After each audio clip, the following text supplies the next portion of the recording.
ਵਾਹਿਗੁਰੂ ਜੀ ਕਾ ਖਾਲਸਾ ਵਾਹਿਗੁਰੂ ਜੀ ਕੀ ਫਤਿਹ। ਸਨਮਾਨਯੋਗ ਗੁਰੂ ਪਿਆਰਿਓ, ਸਿੱਖ missionary college ਵੱਲੋਂ ਚੱਲ ਰਹੀ ਇਸ ਗੁਰਮਤਿ ਕਲਾਸ ਵਿੱਚ ਆਪ ਸਾਰਿਆਂ ਨੂੰ ਜੀ ਆਇਆਂ। ਵਾਹਿਗੁਰੂ ਜੀ ਦੀ ਅਪਾਰ ਬਖਸ਼ਿਸ਼ ਨਾਲ, ਕਿਰਪਾ ਨਾਲ ਅਸੀਂ ਇਸ ਕਲਾਸ ਵਿੱਚ ਗੁਰਮਤਿ ਦੀਆਂ ਵਿਚਾਰਾਂ, ਸ਼ਬਦ ਵਿਚਾਰ, ਬਾਣੀ ਦੀ ਵਿਚਾਰ, ਸਿੱਖ ਰਹਿਤ ਮਰਿਆਦਾ, ਸਿੱਖ ਇਤਿਹਾਸ, ਗੁਰਬਾਣੀ ਵਿਆਕਰਨ, ਇਹ ਗਾਹੇ ਬਖਾਏ ਇਹਨਾਂ ਦੀ ਵਿਚਾਰ ਅਸੀਂ ਕਰਦੇ ਆ ਰਹੇ ਹਾਂ।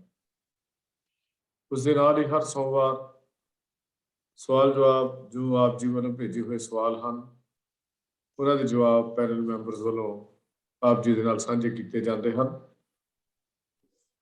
ਸਾਡੇ ਇਸ ਜਵਾਬਾਂ ਦਾ ਆਧਾਰ ਸ੍ਰੀ ਗੁਰੂ ਗ੍ਰੰਥ ਸਾਹਿਬ ਜੀ ਦੀ ਬਾਣੀ, ਪੰਥ ਪ੍ਰਵਾਨ ਸਿੱਖ ਰਹਿਤ ਮਰਿਆਦਾ, ਮਹਾਨ ਕੋਸ਼ ਭਾਈ ਕਾਹਨ ਸਿੰਘ ਨਾਭਾ ਜੀ ਦਾ ਗੁਰੂ ਗ੍ਰੰਥ ਸਾਹਿਬ ਦਰਪਣ ਤੇ ਹੋਰ ਉਹ ਵਿਦਵਾਨ ਜਿਨ੍ਹਾਂ ਦੀਆਂ ਰਚਨਾਵਾਂ ਅਥੈਂਟਿਕ ਮੰਨੀਆਂ ਜਾਂਦੀਆਂ ਹਨ, ਉਹਨਾਂ ਦੇ ਲਿਖਤਾਂ ਦੇ ਉੱਤੇ ਆਧਾਰ ਹੁੰਦੇ ਹਨ। ਇਹਨਾਂ ਵਿੱਚ ਭਾਈ ਗੁਰਦਾਸ ਜੀ ਦੀਆਂ ਵਾਰਾਂ, ਭਾਈ ਗੁਰਦਾਸ ਜੀ ਦੇ ਕਵਿਤ, ਭਾਈ ਨੰਦ ਲਾਲ ਸਿੰਘ ਦੀਆਂ ਰਚਨਾਵਾਂ ਇਹ ਸ਼ਾਮਲ ਹਨ। ਪੈਨਲ ਮੈਂਬਰਸ ਵੱਲੋਂ ਦਿੱਤੇ ਹੋਏ ਜਵਾਬ ਇਹ ਸਾਰੇ ਇੱਕ ਦਿਨ ਪਹਿਲਾਂ ਵਿਚਾਰ ਕਰਕੇ ਤਿਆਰ ਕੀਤੇ ਜਾਂਦੇ ਹਨ। ਉਹ ਆਪ ਜੀ ਨਾਲ ਸਵਾਲ ਜਵਾਬ ਦੇ ਸੈਸ਼ਨ ਵਿੱਚ ਸਾਂਝੇ ਕੀਤੇ ਜਾਂਦੇ ਹਨ। ਅੱਜ ਦਾ ਸਵਾਲ ਜਵਾਬ ਦਾ ਸੈਸ਼ਨ ਵੀਰ ਤੇਜਿੰਦਰ ਸਿੰਘ ਜੀ ਦਿੱਲੀ ਤੋਂ ਉਹਦੀ ਸੇਵਾ ਨਿਭਾ ਰਹੇ ਹਨ। ਮੈਂ ਬੇਨਤੀ ਕਰ ਰਿਹਾ ਹਾਂ ਵੀਰ ਤੇਜਿੰਦਰ ਸਿੰਘ ਜੀ ਨੂੰ ਇਸ ਸਵਾਲ ਜਵਾਬ ਦਾ ਸੈਸ਼ਨ ਸ਼ੁਰੂ ਕਰਨ। ਵੀਰ ਤੇਜਿੰਦਰ ਸਿੰਘ ਜੀ। ਵਾਹਿਗੁਰੂ ਜੀ ਕਾ ਖਾਲਸਾ ਵਾਹਿਗੁਰੂ ਜੀ ਕੀ ਫਤਿਹ। ਇੱਕ ਓੰਕਾਰ ਸਤਨਾਮ ਕਰਤਾ ਪੁਰਖ ਨਿਰਭਉ ਨਿਰਵੈਰ ਅਕਾਲ ਮੂਰਤ ਅਜੂਨੀ ਸੈਭੰ ਗੁਰ ਪ੍ਰਸਾਦ। ਵਾਹਿਗੁਰੂ ਵਾਹਿਗੁਰੂ ਵਾਹਿਗੁਰੂ ਵਾਹਿਗੁਰੂ ਵਾਹਿਗੁਰੂ ਵਾਹਿਗੁਰੂ ਜੀ ਕਾ ਖਾਲਸਾ ਵਾਹਿਗੁਰੂ ਜੀ ਕੀ ਫਤਿਹ। ਦੇਸ਼ ਪ੍ਰਦੇਸ਼ ਤੋਂ ਜੋ ਸੰਗਤਾਂ ਹਾਜ਼ਰ ਹੋਈਆਂ ਹਨ, ਇਸ ਗੁਰਮਤਿ ਕਲਾਸ ਦੇ ਨਾਲ ਜੁੜੀਆਂ ਹਨ, ਉਹਨਾਂ ਨੂੰ ਜੀ ਆਇਆਂ ਕਹਿੰਦੇ ਹਾਂ। ਔਰ ਜੋ ਪੈਨਲ ਮੈਂਬਰਾਂ ਨੇ ਸਵਾਲ ਜੋ ਉਹਨਾਂ ਨੂੰ ਪ੍ਰਾਪਤ ਹੋਏ ਸਨ ਆਪ ਜੀ ਵੱਲੋਂ, ਉਹਨਾਂ ਦੀ ਵਿਚਾਰ ਕਰਨ ਤੋਂ ਬਾਅਦ ਜੋ ਆਪਸੀ ਸਹਿਮਤੀ ਬਣੀ, ਉਸ ਦੇ ਆਧਾਰ ਦੇ ਉੱਪਰ ਅੱਜ ਸਵਾਲਾਂ ਦੇ ਜਵਾਬ ਜਿਹੜੇ ਹਨ ਉਹ ਦਿੱਤੇ ਜਾਣਗੇ। ਤੇ ਆਓ ਸਵਾਲ ਜਵਾਬ ਦਾ ਇਹ ਸਿਲਸਿਲਾ, ਇਸ ਨੂੰ ਆਰੰਭ ਕਰੀਏ। ਅੱਜ ਸਭ ਤੋਂ ਪਹਿਲਾ ਕੁਐਸਚਨ ਅਸੀਂ ਲੈਣੇ ਆ ਕਿ ਜਪਜੀ ਸਾਹਿਬ ਦੇ ਵਿੱਚ ਅਸੀਂ ਇੱਕ ਪੰਕਤੀ ਪੜ੍ਹਦੇ ਹਾਂ ਕਿ ਮੰਨੈ ਮਗ ਨਾ ਚੱਲੈ ਪੰਥ। ਤੋ ਇਹ ਜੋ ਪੰਕਤੀ ਹੈ, ਮੈਂ ਇਸ ਨੂੰ ਆਰੰਭ ਕਰਨ ਤੋਂ ਪਹਿਲਾਂ ਮੈਂ ਪੈਨਲ ਮੈਂਬਰ ਦੇ ਵਿੱਚੋਂ ਸਰਦਾਰ ਕਿੱਕਰ ਸਿੰਘ ਜੀ ਨੂੰ ਬੇਨਤੀ ਕਰਾਂਗਾ ਕਿ ਉਹ ਫਤਿਹ ਕਰਕੇ ਸੰਗਤਾਂ ਦੇ ਨਾਲ ਸਾਂਝ ਪਾ ਲੈਣ। ਸਰਦਾਰ ਕਿੱਕਰ ਸਿੰਘ ਜੀ। ਹਾਂਜੀ ਵੀਰ ਜੀ, ਵਾਹਿਗੁਰੂ ਜੀ ਕਾ ਖਾਲਸਾ ਵਾਹਿਗੁਰੂ ਜੀ ਕੀ ਫਤਿਹ। ਉਸ ਤੋਂ ਬਾਅਦ ਮੈਂ ਬੇਨਤੀ ਕਰਾਂਗਾ ਸਰਦਾਰ MP ਸਿੰਘ ਜੀ ਨੂੰ, ਉਹ ਵੀ ਸੰਗਤਾਂ ਦੇ ਨਾਲ ਫਤਿਹ ਕਰਨ ਜੀ। ਵਾਹਿਗੁਰੂ ਜੀ ਕਾ ਖਾਲਸਾ ਵਾਹਿਗੁਰੂ ਜੀ ਕੀ ਫਤਿਹ। ਮੈਂ ਵੀਰ ਪ੍ਰਭ ਕੀਰਤਨ ਸਿੰਘ ਜੀ ਨੂੰ ਬੇਨਤੀ ਕਰਾਂਗਾ ਕਿ ਉਹ ਵੀ ਸੰਗਤਾਂ ਦੇ ਨਾਲ ਆਪਣੀ ਸਾਂਝ ਪਾ ਲੈਣ। ਵਾਹਿਗੁਰੂ ਜੀ ਕਾ ਖਾਲਸਾ ਵਾਹਿਗੁਰੂ ਜੀ ਕੀ ਫਤਿਹ ਜੀ। ਬਹੁਤ ਬਹੁਤ ਧੰਨਵਾਦ ਪੈਨਲ ਮੈਂਬਰਸ ਦਾ। ਮੈਂ ਹੁਣ ਬੇਨਤੀ ਕਰਾਂਗਾ ਕਿ ਪਹਿਲਾ ਸਵਾਲ ਲੈਣੇ ਆ ਅਸੀਂ। ਮੰਨੈ ਮਗ ਨਾ ਚੱਲੈ ਪੰਥ ਜਪਜੀ ਸਾਹਿਬ ਦੇ ਵਿੱਚੋਂ ਸਰਦਾਰ ਕਿੱਕਰ ਸਿੰਘ ਜੀ ਨੂੰ ਬੇਨਤੀ ਹੈ ਕਿ ਇਸ ਪੰਕਤੀ ਦੇ ਭਾਵ ਜਿਹੜੇ ਹਨ, ਅਰਥ ਦੱਸੇ ਜਾਣ। ਵੀਰ ਕਿੱਕਰ ਸਿੰਘ ਜੀ। ਹਾਂਜੀ ਵੀਰ ਜੀ, ਵਾਹਿਗੁਰੂ ਜੀ ਕਾ ਖਾਲਸਾ ਵਾਹਿਗੁਰੂ ਜੀ ਕੀ ਫਤਿਹ। ਫਤਿਹ ਜੀ। ਵੀਰ ਜੀ, ਜਦੋਂ ਅਸੀਂ ਜਪਜੀ ਸਾਹਿਬ ਦੀ ਵਿਸ਼ੇਸ਼ ਤੌਰ ਤੇ ਗੱਲ ਕਰਦੇ ਹਾਂ, ਇਹਦੇ ਬਾਰੇ ਮੈਂ ਥੋੜੀ ਜਿਹੀ ਜਾਣਕਾਰੀ ਸੰਖੇਪ ਦੇ ਵਿੱਚ ਦੇਣੀ ਚਾਹੁੰਦਾ ਕਿ ਇਹ ਬਾਣੀ ਸਭ ਤੋਂ ਪਹਿਲਾਂ ਸ੍ਰੀ ਗੁਰੂ ਗ੍ਰੰਥ ਸਾਹਿਬ ਦੇ ਮੁੱਢ ਵਿੱਚ ਹੈ, ਜਿਸ ਦੇ ਸ਼ੁਰੂ ਵਿੱਚ ਮੂਲ ਮੰਤਰ ਹੈ ਉਸ ਤੋਂ ਬਾਅਦ ਇੱਕ ਸ਼ਲੋਕ ਹੈ, ਫਿਰ 38 ਪੌੜੀਆਂ ਹਨ ਅਤੇ ਫਿਰ ਇੱਕ ਸ਼ਲੋਕ ਹੈ। ਲੇਕਿਨ ਕਈਆਂ ਨੂੰ ਇਹ ਭੁਲੇਖਾ ਹੁੰਦਾ ਹੈ ਕਿ ਜੋ ਸ਼ੁਰੂ ਦੇ ਵਿੱਚ ਆਦਿ ਸੱਚ ਜੁਗਾਦਿ ਸੱਚ ਉਹ ਮੂਲ ਮੰਤਰ ਦਾ ਹਿੱਸਾ ਹੈ, ਜਿਹੜਾ ਕਿ ਬਿਲਕੁਲ ਹੀ ਅਢੁੱਕਵਾਂ ਹੈ। ਮਤਲਬ ਉਹ ਸ਼ਲੋਕ ਹੈ, ਭਾਵੇਂ ਲਿਖਿਆ ਨਹੀਂ। ਇਹੀ ਸ਼ਲੋਕ ਸੁਖਮਨੀ ਸਾਹਿਬ ਦੇ ਵਿੱਚ ਵੀ ਸ਼ਲੋਕ ਦੇ ਸਿਰਲੇਖ ਹੇਠਾਂ ਦਰਜ ਹੈ। ਸੋ ਇਸ ਤਰ੍ਹਾਂ 2 ਸ਼ਲੋਕ 38 ਪੌੜੀਆਂ ਜਪਜੀ ਸਾਹਿਬ ਦੀ ਜੋ ਮੂਲ ਰਚਨਾ ਹੈ ਉਹ ਜਪ ਅਧੀਨ ਆਉਂਦੀਆਂ ਹਨ। ਸੋ ਜਿਹੜੀ ਪੌੜੀ ਵਿਸ਼ੇ ਅਧੀਨ ਆਪਾਂ ਲਈ ਹੈ, ਜਿਸ ਦੀ ਇੱਕ ਪੰਕਤੀ ਹੈ, ਮੰਨੈ ਮਗਿ ਨ ਚੱਲੈ ਪੰਥ। ਇਹ 14ਵੀਂ ਪੌੜੀ ਹੈ ਅਤੇ ਜੋ 4 ਪੌੜੀਆਂ ਦਾ ਗਰੁੱਪ ਹੈ, ਜਿਸ ਨੂੰ ਅਸੀਂ ਮੰਨਣੇ ਵਾਲੀਆਂ ਪੌੜੀਆਂ ਆਮ ਤੌਰ 'ਤੇ ਕਹਿੰਦੇ ਹਾਂ। ਇਸ ਤੋਂ ਪਹਿਲਾਂ ਸੁਣਿਆ ਵਾਲੀਆਂ 3-4 ਪੌੜੀਆਂ ਆਈਆਂ ਹਨ। ਸੋ ਇਹ ਸਾਰੀਆਂ ਪੌੜੀਆਂ ਦੇ ਗੁਰੂ ਸਾਹਿਬ ਨੇ ਅਲੱਗ-ਅਲੱਗ ਵਿਸ਼ਾ ਲੈ ਕੇ ਉਹਨਾਂ ਦੇ ਗਰੁੱਪ ਬਣਾਏ ਗਏ ਹਨ। ਕੋਈ 3 ਪੌੜੀਆਂ ਦਾ ਗਰੁੱਪ ਹੈ ਜੀ, ਕੋਈ 4 ਪੌੜੀਆਂ ਦਾ ਗਰੁੱਪ ਹੈ। ਸੋ ਇਸ ਨੂੰ ਮੰਨਣੇ ਵਾਲੀਆਂ ਪੌੜੀਆਂ ਕਹਿ ਕੇ ਆਮ ਤੌਰ 'ਤੇ ਕਿਹਾ ਜਾਂਦਾ ਹੈ। ਆਪਣੇ ਗਰੁੱਪ ਵਿੱਚ ਇਹ 3 ਨੰਬਰ ਦੀ ਪੌੜੀ ਹੈ। ਉਹਦੀ ਅੱਗੇ ਪੰਕਤੀ ਹੈ ਜੀ, ਮੰਨੈ ਮਗਿ ਨ ਚੱਲੈ ਪੰਥ।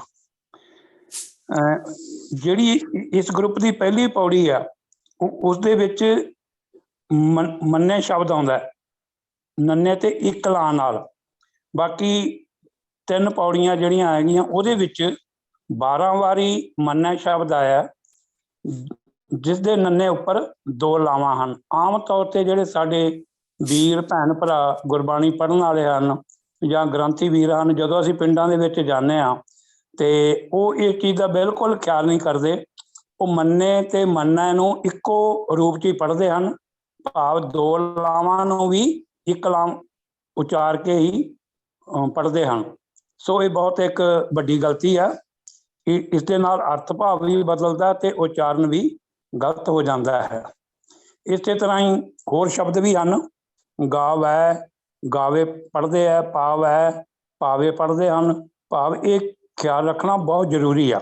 ਸੋ ਆਪਾਂ ਹੁਣ ਜਿਹੜੀ ਵਿਸ਼ੇ ਅਧੀਨ ਪੰਕਤੀ ਹੈ ਉਸ 'ਤੇ ਆਉਣੇ ਆ ਜੀ। ਮੰਨੈ ਮਗਿ ਨ ਚੱਲੈ ਪੰਥ। ਮੰਨੈ ਤੋਂ ਭਾਵ ਹੈ ਮੰਨਣ ਨਾਲ, ਮੰਨਣ ਦੁਆਰਾ, ਮੰਨਣ ਦੇ ਰਾਹੀਂ।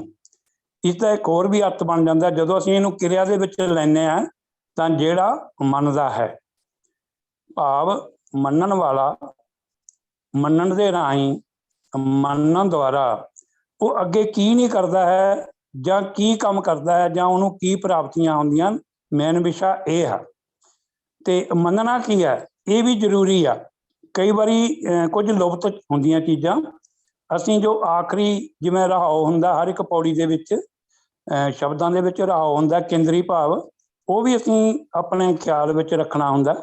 ਸੋ ਇੱਥੇ ਜਿਹੜਾ ਰਹਾਉ ਹੈ, ਰਹਾਉ ਲਿਖਿਆ ਨਹੀਂ ਹੈ, ਪਰ ਗੁਰੂ ਸਾਹਿਬ ਨੇ ਹਰ ਪੌੜੀ ਦੇ ਆਪਣਾ ਇੱਕ ਨਿਚੋੜ ਦਿੱਤਾ ਹੈਗਾ। ਜਿਵੇਂ ਐਸਾ ਨਾਮ ਨਿਰੰਜਨ ਹੋਏ, ਫਿਰ ਉਹ ਨਾਮ, ਅਜਿਹਾ ਨਾਮ ਤਾਂ ਕੇਵਲ ਪਰਮਾਤਮਾ ਦਾ ਹੀ ਹੋ ਸਕਦਾ ਹੈ, ਜਿਸ ਨੂੰ ਮੰਨਣ ਦੇ ਨਾਲ ਇਹ ਸਾਰੀਆਂ ਪ੍ਰਾਪਤੀਆਂ ਹੁੰਦੀਆਂ ਹਨ।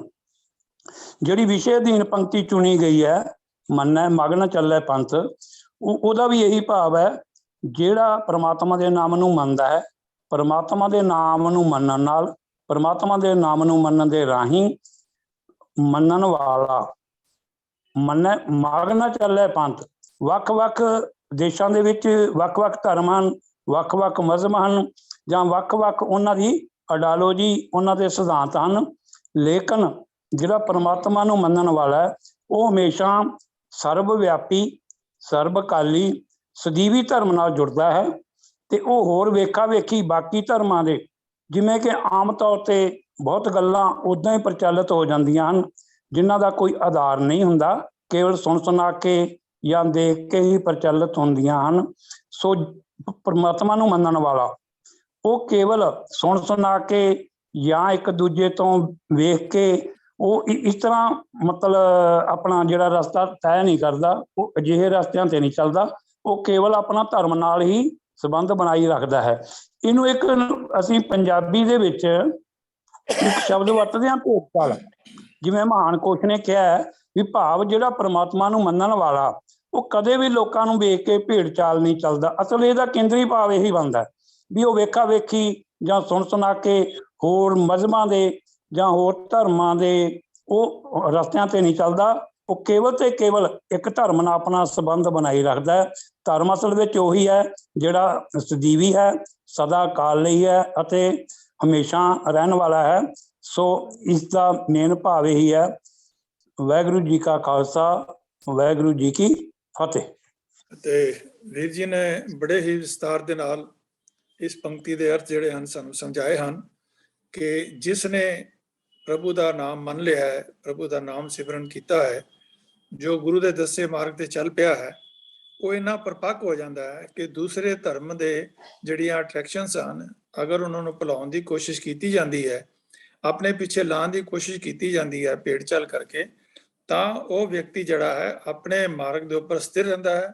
ਔਰ ਸਿੱਖ ਇਤਿਹਾਸ ਦੇ ਵਿੱਚ ਤੇ ਅਨੇਕਾਂ ਐਸੇ ਸਾਨੂੰ ਕਾਰਨਾਮੇ ਮਿਲ ਜਾਂਦੇ ਹਨ ਕਿ ਜਿੱਥੇ ਉਹਨਾਂ ਨੇ ਆਪਣਾ ਅੰਗ ਅੰਗ ਤਾਂ ਕਟਵਾ ਲਿਆ ਹੈ, ਆਪਣਾ ਜਿਹੜਾ ਹੈ ਉਹ ਸ਼ਹੀਦੀ ਤਾਂ ਦੇ ਦਿੱਤੀ ਹੈ, ਲੇਕਿਨ ਸੀਸ ਦਿਆ ਪਰ ਸਿਰੜ ਨਾ ਦਿਆ ਵਾਲੀ ਗੱਲ ਹੈ।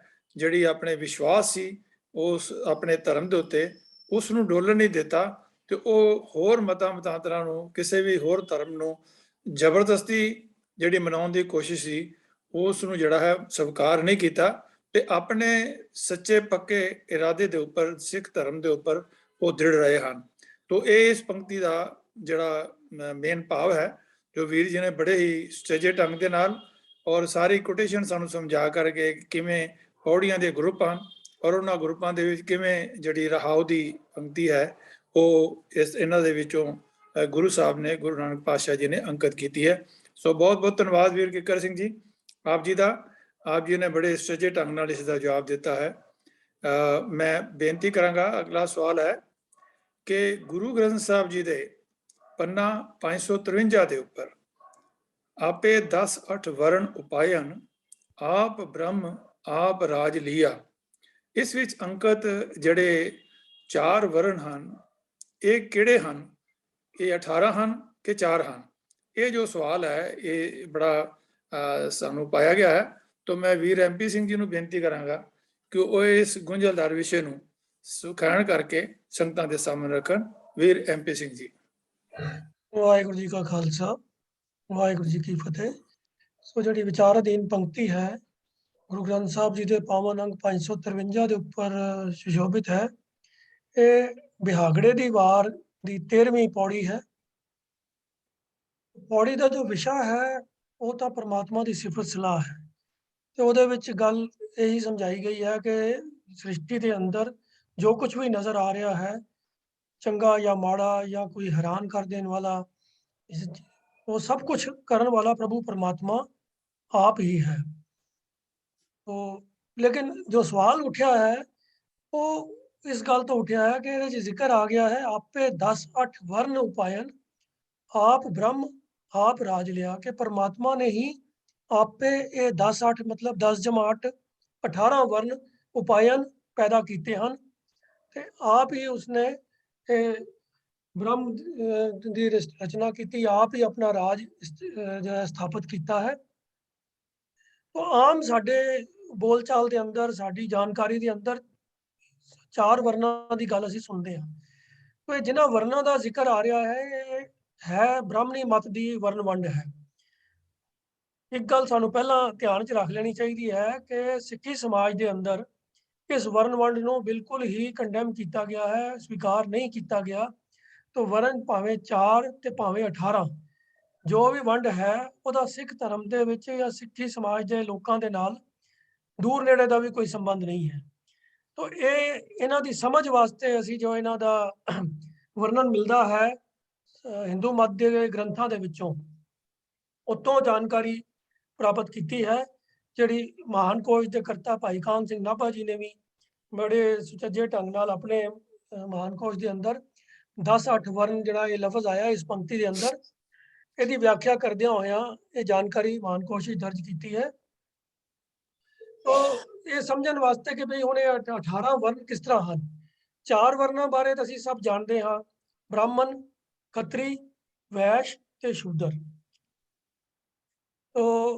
ਇਹਨਾਂ ਵਿੱਚੋਂ ਵੀ ਸਭ ਤੋਂ ਜਿਹੜੇ ਦਰਜੇ ਦੇ ਮੁਤਾਬਕ ਉੱਚਾ ਗਿਣਿਆ ਜਾਂਦਾ ਹੈ ਉਹ ਹੈ ਬ੍ਰਾਹਮਣ।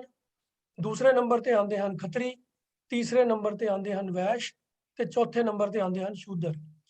ਤੋ ਇਹ ਜਿੰਨੀ ਵੀ ਮੈਂ ਜਾਣਕਾਰੀ ਆਪ ਜੀ ਨਾਲ ਸਾਂਝੀ ਕਰ ਰਿਹਾ ਹਾਂ, ਇਸ ਗੱਲ ਨੂੰ ਪਹਿਲਾਂ ਪੱਕਾ ਧਿਆਨ ਵਿੱਚ ਰੱਖ ਲੈਣਾ ਚਾਹੀਦਾ ਹੈ ਕਿ ਇਹ ਵਰਨ ਵੰਡ ਮਨੂ ਸਮ੍ਰਿਤੀ ਦੇ ਅਨੁਸਾਰ ਹਿੰਦੂ ਮਤ ਦੇ ਜਿਹੜੇ ਫਾਲੋਅਰਸ ਨੇ ਉਹਨਾਂ ਦੇ ਵਾਸਤੇ ਨਿਸ਼ਚਿਤ ਕੀਤੀ ਗਈ ਹੈ।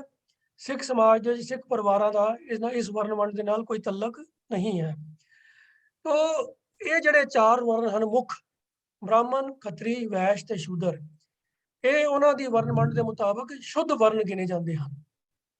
ਔਰ ਇਹ ਬ੍ਰਾਹਮਣ, ਖੱਤਰੀ, ਵੈਸ਼ ਤੇ ਸ਼ੂਦਰ ਸ਼ੁੱਧ ਵਰਨ ਉਹਨਾਂ ਨੂੰ ਕਿਹਾ ਜਾਂਦਾ ਹੈ ਜਿਹਦੇ ਮਾਤਾ ਤੇ ਪਿਤਾ ਦੋਨੋਂ ਹੀ ਉਸੇ ਵਰਨ ਦੇ ਹੁੰਦੇ ਹਨ। ਭਾਵ ਉਹ ਬ੍ਰਾਹਮਣ ਸ਼ੁੱਧ ਵਰਨ ਵਾਲਾ ਹੈ ਜਿਹਦੇ ਮਾਤਾ ਤੇ ਪਿਤਾ ਦੋਨੋਂ ਬ੍ਰਾਹਮਣ ਹਨ। ਉਹ ਸ਼ੁੱਧ ਵਰਨ ਵਾਲਾ ਖੱਤਰੀ ਹੈ ਜਿਹਦੇ ਮਾਤਾ ਪਿਤਾ ਦੋਨੋਂ ਖੱਤਰੀ ਹਨ। ਉਹ ਵੈਸ਼ ਸ਼ੁੱਧ ਵੈਸ਼ ਵਰਨ ਵਾਲਾ ਹੈ ਜਿਹਦੇ ਮਾਤਾ ਪਿਤਾ ਦੋਨੋਂ ਵੈਸ਼ ਹਨ। ਤੇ ਉਹ ਸ਼ੂਦਰ ਸ਼ੁੱਧ ਵਰਨ ਵਾਲਾ ਸ਼ੂਦਰ ਹੈ ਜਿਹਦੇ ਮਾਤਾ ਤੇ ਪਿਤਾ ਦੋਨੋਂ ਸ਼ੂਦਰ ਹਨ। ਪਰ ਹੁਣ ਭਾਵੇਂ ਮਨੂ ਦੇ ਜਿਹੜੇ ਕਾਨੂੰਨ ਬਣਾਏ ਹੋਏ ਸਨ ਉਹਦੇ ਮੁਤਾਬਕ ਵਰਨਾਂ ਦੀ ਸ਼ੁੱਧਤਾ ਕਾਇਮ ਰੱਖਣ ਦੀ ਖਾਤਰ ਇੰਟਰਕਾਸਟ ਇੰਟਰਵਰਨ ਜਿਹੜੀ ਮੈਰਿਜ ਹੈ ਉਹ ਬਿਲਕੁਲ ਅਲਾਉਡ ਨਹੀਂ ਸੀ ਹੁੰਦੀ। ਪਰ ਸਮਾਜ ਵਿੱਚ ਫਿਰ ਵੀ ਇਹ ਸਭ ਕੁਝ ਵਾਪਰਦਾ ਤੇ ਹੈ। ਉਸ ਪੋਸਿਬਿਲਿਟੀ ਨੂੰ ਧਿਆਨ 'ਚ ਰੱਖਦਿਆਂ ਹੋਇਆ ਮਨੂ ਜੀ ਨੇ ਫਿਰ ਇਹ ਸਾਰੇ ਅਗਲੀਆਂ ਗੱਲਾਂ ਵੀ ਕੀਤੀਆਂ ਕਿ ਅਗਰ ਕੋਈ ਬ੍ਰਾਹਮਣ ਲੜਕਾ ਆਪਣੇ ਬ੍ਰਾਹਮਣ ਵਰਨ ਨੂੰ ਛੱਡ ਕੇ ਕਿਸੇ ਦੂਸਰੇ ਵਰਨ ਦੀ ਲੜਕੀ ਨਾਲ ਸ਼ਾਦੀ ਕਰਦਾ ਹੈ, ਇਹ ਦੂਸਰਾ ਜਿਹੜਾ ਵੈਸ਼ ਹੈ ਅਗਰ ਉਹ ਆਪਣੇ ਤੋਂ ਨੀਵੇਂ ਵਰਗ ਤੋਂ ਬ੍ਰਾਹਮਣ ਤੋਂ ਸਭ ਤੋਂ ਉੱਚਾ ਹੈ, ਉਹ ਜੇ ਖੱਤਰੀ ਨਾਲ ਜਾਂ ਵੈਸ਼ ਨਾਲ ਜਾਂ ਸ਼ੂਦਰ ਵਰਨ ਦੀ ਲੜਕੀ ਨਾਲ ਸ਼ਾਦੀ ਕਰੇਗਾ ਤਾਂ ਉਹ ਆਪਣੇ ਸਟੇਟਸ ਤੋਂ ਨੀਵੀਂ ਜਾਤ ਵਾਲੀ ਲੜਕੀ ਨਾਲ ਸ਼ਾਦੀ ਕਰ ਰਿਹਾ ਹੈ। तो ये तीन तरह ਦੀਆਂ ਅਲੱਗ-ਅਲੱਗ ਜਿਹੜੀਆਂ ਕੰਬੀਨੇਸ਼ਨਸ ਬਣ ਗਈਆਂ ਜਿੱਥੇ ਬ੍ਰਾਹਮਣ ਨੇ ਆਪਣੇ ਵਰਨ ਤੋਂ ਬਾਹਰ ਆਪਣੇ ਤੋਂ ਨੀਵੇਂ ਸਟੇਟਸ ਵਾਲੀ ਜਾਤੀ ਦੇ ਲੜਕੀ ਦੇ ਨਾਲ ਸ਼ਾਦੀ ਕੀਤੀ। तो ਇਹ ਤਿੰਨ ਸਭ ਵਰਨ ਜਿਹੜੇ ਇਹ ਹੋਰ ਹੋ ਗਏ। ਇਸੇ ਤਰ੍ਹਾਂ ਹੀ ਜਿਹੜਾ ਵੈਸ਼ ਹੈ ਖੱਤਰੀ ਹੈ ਜਿਹੜਾ ਉਹ ਅਗਰ ਵੈਸ਼ ਜਾਂ ਸ਼ੂਦਰ ਲੜਕੀ ਦੇ ਨਾਲ ਸ਼ਾਦੀ ਕਰਦਾ ਹੈ ਤੇ ਦੋ ਇਹ ਹੋਰ ਨਵੇਂ ਵਰਨ ਹੋ ਗਏ, ਪੰਜ। ਇਸੇ ਤਰ੍ਹਾਂ ਜੇ ਵੈਸ਼ ਸ਼ੂਦਰ ਦੇ ਨਾਲ ਸ਼ਾਦੀ ਕਰਦਾ ਹੈ ਤੇ 6ਵਾਂ ਹੋ ਗਿਆ। तो ਇਹ ਉਹ 6 ਵਰਨ ਹਨ ਜਿਨ੍ਹਾਂ ਦੇ ਵਿੱਚ ਲੜਕਾ ਉੱਚੀ ਜਾਤ ਦਾ ਹੈ, ਲੜਕੀ ਉਸ ਤੋਂ ਨੀਵੀਂ ਜਾਤ ਦੀ ਹੈ। तो ब्राह्मण ਤੋਂ ਨੀਵੀਆਂ 3 ਜਾਤਾਂ, ਖੱਤਰੀ ਤੋਂ ਨੀਵੀਆਂ 2 ਜਾਤਾਂ, ਸ਼ੂਦਰ ਤੋਂ ਨੀਵੀਂ 1 ਜਾਤ, ਇਹ 6 ਕੰਬੀਨੇਸ਼ਨ ਬਣ ਗਈਆਂ। ਇਹਨਾਂ 6 ਸ਼ਾਦੀਆਂ ਨੂੰ ਅਨਿਲੋਮ ਮੈਰਿजेस ਅਨਿਲੋਮ ਵਿਵਾਹ ਕਿਹਾ ਜਾਂਦਾ ਹੈ। ਤੇ ਜਿਹੜੇ ਬੱਚੇ ਇਹਨਾਂ 6 ਕੰਬੀਨੇਸ਼ਨਸ ਤੋਂ ਪੈਦਾ ਹੁੰਦੇ ਹਨ ਉਹਨਾਂ ਨੂੰ ਅਨਿਲੋਮ ਵਰਨ ਦੇ ਬੱਚੇ ਗਿਣਿਆ ਜਾਂਦਾ ਹੈ, ਉਹ ਸ਼ੁੱਧ ਵਰਨ ਦੇ ਨਹੀਂ ਹਨ। ਹੁਣ ਇਸ ਤੋਂ ਉਲਟਾ ਵੀ ਹੋ ਸਕਦਾ ਹੈ ਕਿ ਲੜਕੀ ਹੋਵੇ ਬ੍ਰਾਹਮਣ ਤੇ ਉਹ ਆਪਣੇ ਤੋਂ ਨੀਵੀਂ ਜਾਤ ਦੇ ਲੜਕੇ ਨਾਲ ਸ਼ਾਦੀ ਕਰ ਲਵੇ, ਵੈਸ਼ ਨਾਲ, ਖੱਤਰੀ ਨਾਲ ਜਾਂ ਸ਼ੂਦਰ ਦੇ ਨਾਲ, ਤਾਂ 3 ਕੰਬੀਨੇਸ਼ਨ ਇਹ ਹੋ ਗਈਆਂ। ਇਸੇ ਤਰ੍ਹਾਂ ਹੀ ਖੱਤਰੀ ਦੀ ਲੜਕੀ ਹੋਵੇ ਔਰ ਉਹ ਆਪਣੇ ਤੋਂ ਨੀਵੀਆਂ ਜਾਤਾਂ ਦੇ ਲੜਕੇ ਨਾਲ ਸ਼ਾਦੀ ਕਰੇ ਯਾਨੀ ਸ਼ੂਦਰ ਜਾਂ ਵੈਸ਼ ਦੇ ਨਾਲ, ਤਾਂ 2 ਕੰਬੀਨੇਸ਼ਨ ਇਹ ਹੋ ਗਈਆਂ। ਵੈਸ਼ ਦੀ ਲੜਕੀ ਹੋਵੇ ਤੇ ਉਹ ਸ਼ੂਦਰ ਲੜਕੇ ਨਾਲ ਸ਼ਾਦੀ ਕਰ ਲਵੇ ਤੇ 6 ਕੰਬੀਨੇਸ਼ਨ ਇਹ ਹੋ ਗਈਆਂ ਜਿੱਥੇ ਲੜਕੀ ਉੱਚੀ ਜਾਤ ਦੀ ਹੈ ਤੇ ਲੜਕਾ ਨੀਵੀਂ ਜਾਤ ਦਾ ਹੈ। ਤਾਂ 6 ਤੇ 6 12 ਇਹ ਟੋਟਲ ਵਰਨ ਹੋ ਗਏ। ਜਿਹੜੇ ਪਹਿਲੇ 6 ਜਿਨ੍ਹਾਂ 'ਚ ਲੜਕਾ ਉੱਚੀ ਜਾਤ ਦਾ ਹੈ ਉਹ ਅਨਿਲੋਮ ਕੰਬੀਨੇਸ਼ਨ ਵਰਨ ਨੇ, ਜਿਨ੍ਹਾਂ ਵਿੱਚ ਲੜਕੀ ਉੱਚੀ ਜਾਤ ਦੀ ਤੇ ਲੜਕਾ ਨੀਵੀਂ ਜਾਤ ਦਾ ਹੈ ਉਹ ਪ੍ਰਤੀਲੋਮ ਹੋ ਗਏ। ਅਨਿਲੋਮ ਲਫ਼ਜ਼ ਜੋ ਬਣਿਆ ਹੈ ਉਹ ਬਣਿਆ ਅਨੁਕੂਲ ਕਿ ਜਿਹੜਾ ਅਲਾਉਡ ਹੈ, ਪਰਮਿਸਿਬਲ ਕੰਬੀਨੇਸ਼ਨ ਹੈ, ਤੇ ਪ੍ਰਤੀਲੋਮ ਹੈ ਜੋ ਪਰਮਿਸਿਬਲ ਤੋਂ ਉਲਟਾ ਹੈ। तो इस तरीके नाल 12 नवे वर्ण होर बन गए। हुण ये तो हो गए 4 शुद्ध वर्ण ते 12 अनिलोम ते प्रतिलोम वर्ण जिहड़े कि डिफरेंट कंबीनेशंस तो बन गए 16। बाकी बच गए 2। वो 2 किहड़े वर्ण हैं? हुण वो मनु जी ने सारी चीज़ां दा जिहड़ा ना ध्यान रखिया कि अगर जे कोई लड़का या लड़की अपने वर्ण तो बाहर शादी कीते बिना संतान उत्पत्ति कर लैंदे हैं, समाज विच वो कुछ भी हो जाता है। तो जे वो अनिलोम क्रिया द्वारा कंबीनेशन है तो बिना शादी के बच्चा पैदा होता है तो एक वर्ण वो हो गया। तो जे वो प्रतिलोम कंबीनेशन के मुताबिक बच्चा पैदा होता है बिना शादी कीतियां तो दूसरा वर्ण वो हो गया। ਉਹਨਾਂ ਦੇ ਨਾਮ ਵੀ ਦਿੱਤੇ ਗਏ ਹਨ, ਕਾਨੀਨ ਔਰ ਅੰਤਿਆ ਜੀ। तो ਇਹ ਦੋ ਵਰਨ ਹੋਰ ਹਨ ਜਿਹੜੇ ਬਿਨਾਂ ਸ਼ਾਦੀ ਦੇ ਕੀਤਿਆਂ ਡਿਫਰੈਂਟ ਵਰਨ ਦੇ ਕੰਬੀਨੇਸ਼ਨ ਦੇ ਨਾਲ ਸੰਤਾਨ ਪੈਦਾ ਹੁੰਦੀ ਹੈ। ਤਾਂ ਟੋਟਲ 18 ਵਰਨ ਇਸ ਤਰ੍ਹਾਂ ਬਣ ਜਾਂਦੇ ਹਨ। 4 ਸ਼ੁੱਧ ਵਰਨ ਜਿੱਥੇ ਲੜਕਾ ਔਰ ਲੜਕੀ ਸੇਮ ਹੀ ਵਰਨ ਦੇ ਹਨ। 6 ਅਨਿਲੋਮ ਜਿਨ੍ਹਾਂ ਦੇ ਵਿੱਚ ਲੜਕਾ ਉੱਚੀ ਜਾਤ ਦਾ, ਲੜਕੀ ਨੀਵੀਂ ਜਾਤ ਦੀ। 6 ਪ੍ਰਤਿਲੋਮ ਜਿੱਥੇ ਲੜਕਾ ਨੀਵੀਂ ਜਾਤ ਦਾ, ਲੜਕੀ ਉੱਚੀ ਜਾਤ ਦੀ। ਤੇ 2 ਬਿਨਾਂ ਸ਼ਾਦੀ ਦੇ ਬੱਚੇ ਪੈਦਾ ਹੋਣੇ ਜਿਨ੍ਹਾਂ ਦੇ ਵਿੱਚ ਇੱਕ ਦੇ ਵਿੱਚ ਲੜਕਾ ਉੱਚੀ ਜਾਤ ਦਾ ਤੇ ਇੱਕ ਦੇ ਵਿੱਚ ਲੜਕੀ ਉੱਚੀ ਜਾਤ ਦੀ। ਇਸ ਤਰ੍ਹਾਂ ਇਹ ਕਰਕੇ ਤੇ ਟੋਟਲ 18 ਵਰਨ ਉਹਨਾਂ ਦੇ ਬੰਦੇ ਆ। तो ये गल मैं फिर तो स्पष्ट कर दिया कि ये 4 शुद्ध वर्ण या टोटल 18 वर्ण ये वंड मनुस्मृति के विधान के मुताबिक है जो कि सनातन मत के फॉलो करने वाले उत्ते लागू होंदी है। सिख समाज के विच इन्हां कानूनां दा, इन्हां वंडां दा कोई रेलेवेंस नहीं है।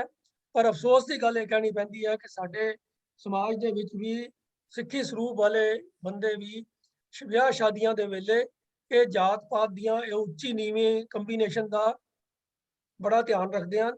ਔਰ ਕਈ ਗਰੁੱਪ ਤਾਂ ਐਸੇ ਹਨ ਜਿਹੜੇ ਬਿਲਕੁਲ ਹੀ ਆਪਣੇ ਗਰੁੱਪ ਤੋਂ ਬਾਹਰ ਸ਼ਾਦੀ ਕਰਨ ਨੂੰ ਤਿਆਰ ਹੀ ਨਹੀਂ ਹੁੰਦੇ। तो ਇਹ ਪ੍ਰਥਾ ਜਿਹੜੀ ਹੈ ਸਿੱਖ ਸਮਾਜ ਦੇ ਵਿੱਚ ਜਾਂ ਸਿੱਖੀ ਧਰਮ ਨੂੰ ਮੰਨਣ ਵਾਲਿਆਂ ਵਾਸਤੇ ਤਾਂ ਬਹੁਤ ਹੀ ਗਲਤ ਹੈ।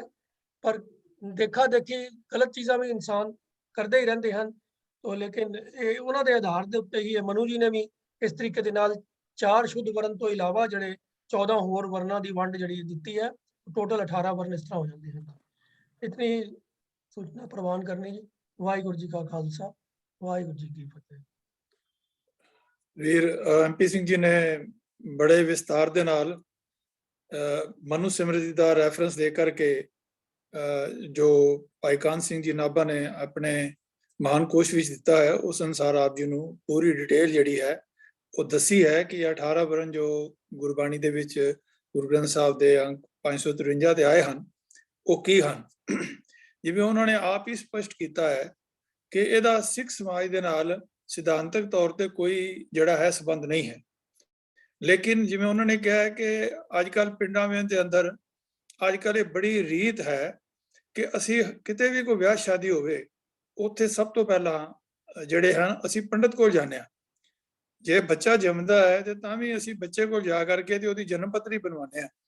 ਤੇ ਜੇ ਵਿਆਹ ਕਰਨਾ ਹੋਵੇ ਤਾਂ ਉਸ ਵੇਲੇ ਵੀ ਅਸੀਂ ਪੰਡਤ ਨੂੰ ਜਾ ਕਰਕੇ ਉਸ ਤੋਂ ਮਹੂਰਤ ਕਢਵਾਉਂਦੇ ਹਾਂ। ਤੋਂ ਇਸ ਤੋਂ ਇਹ ਪਤਾ ਲੱਗਦਾ ਹੈ ਕਿ ਸਿੱਖ ਸਮਾਜ ਦੇ ਅੰਦਰ ਹਾਲੀ ਵੀ ਇਹ ਭ੍ਰਾਂਤੀਆਂ ਜਿਹੜੀਆਂ ਗੁਰੂ ਸਾਹਿਬ ਨੇ 239 ਸਾਲ ਲਗਾਏ ਆਪਣੇ ਜੀਵਨ ਦੇ ਔਰ ਉਸ ਤੋਂ ਬਾਅਦ ਵੀ ਵਿਦਵਾਨਾਂ ਨੇ ਇਸ ਦੇ ਉੱਪਰ ਕਾਫੀ ਖੋਜ ਕੀਤੀ ਔਰ ਸੰਗਤਾਂ ਵਿੱਚ ਇਸ ਚੀਜ਼ ਨੂੰ ਫੈਲਾਇਆ। ਲੇਕਿਨ ਫਿਰ ਵੀ ਸਿੱਖ ਸਮਾਜ ਨੇ ਹਾਲੀ ਇਹਨਾਂ ਤੋਂ ਸੇਧ ਨਹੀਂ ਲਈ ਹੈ ਔਰ ਹਾਲੀ ਵੀ ਉਹ ਭੰਬਲ ਭੂਸੇ ਜਿਹੜੀ ਮੈਂ ਤੇ ਇਹ ਸਮਝਦਾ ਕਿ ਜੋ ਮਨੂ ਸਿਮਰਤੀ ਹੈ ਇਹ ਇੱਕ ਡਿਵੀਜ਼ਿਵ ਡਾਕੂਮੈਂਟ ਹੈ ਜਿਸ ਨੇ ਸਮਾਜ ਨੂੰ 4 ਵਰਨਾਂ ਤੋਂ ਹਟਾ ਕੇ 18 ਵਰਨਾਂ ਦੇ ਵਿੱਚ ਡਿਵਾਈਡ ਕਰ ਦਿੱਤਾ ਔਰ ਉਹਨਾਂ ਦੀ ਇੰਨੀਆਂ ਕੰਪਲਿਕੇਸ਼ਨਸ ਕਰ ਦਿੱਤੀਆਂ ਜਿਹੜੀਆਂ ਕਿ ਹੁਣ ਅਜੋਕੇ ਸਮਾਜ ਦੇ ਅੰਦਰ ਉਹਨਾਂ ਸਮਾਜ ਦੇ ਜਿਹੜੇ ਮੰਨਣ ਵਾਲੇ ਹਨ ਉਹ ਹੀ ਇਸ ਨੂੰ ਤੋੜ ਰਹੇ ਹਨ।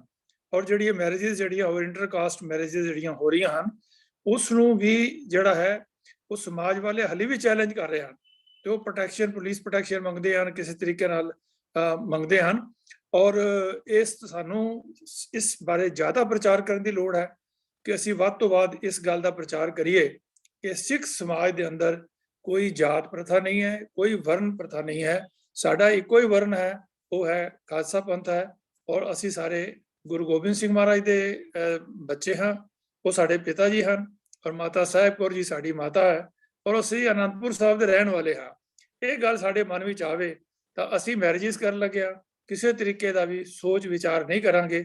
ਅਸੀਂ ਸਿਰਫ ਮੈਰਿਟ ਦੇ ਤੌਰ ਦੇ ਉੱਪਰ ਇਹ ਵਿਆਹ ਜਿਹੜੇ ਹਨ ਉਹ ਹੋਣਗੇ।